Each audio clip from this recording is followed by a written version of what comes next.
જેનો ડર હતો અને જેના કારણે ચિંતા હતી તે હવે થઈ ગઈ દૂર અને ગુજરાતના માથે એક નવું વાવાઝોડાનું જોખમ સર્જાયું છે। અરબી સમુદ્રમાં જ્યાં સર્જાઈ રહેલી સિસ્ટમ ગુજરાત માટે જોખમી નહીં અને એટલે જ વાવાઝોડું આવવા અંગે જે આશંકાઓ વ્યક્ત કરવામાં આવી હતી તે ગુજરાતમાં આવવાની નથી।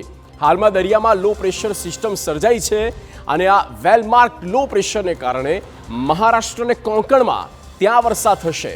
આ સિસ્ટમ આગામી 24 કલાકમાં ડિપ્રેશનમાં બદલાય તેવી શક્યતા અને દરિયામાં જે આખી સિસ્ટમ બની તે ગુજરાત માટે જોખમી નથી। સિમ્પલ 100ની એક જ વાત, ટૂંકો અને ટચ। ગુજરાત પર આ વાવાઝોડું ત્રાટકવાનું નથી, તેની અસર વર્તાશે। આવનારા 48 કલાકમાં વરસાદ થશે પણ સીધું તે હિટ નથી કરવાનું। આપણે એ સેટેલાઇટ ફોરકાસ્ટ પણ બતાવી રહ્યા છે।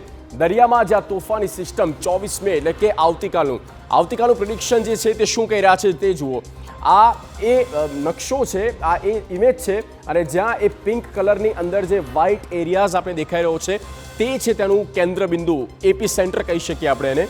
અને એ એપી સેન્ટર જે છે ત્યાં સાયક્લોન છે અને ત્યારબાદ આ ઇમેજ જે છે તેમાં ઘણો બધો ફેરફાર આવશે। આ 24 મેની ઇમેજ છે અને ત્યારબાદ વાત કરીશું, તારીખ અહીંયા બદલવામાં આવે અને 25 મેની જ્યારે આપણે વાત કરીએ તો 25 મેમાં એ જે સેટેલાઇટ ઇમેજ છે તેમાં ઘણો બધો ફેરફાર પણ આવશે।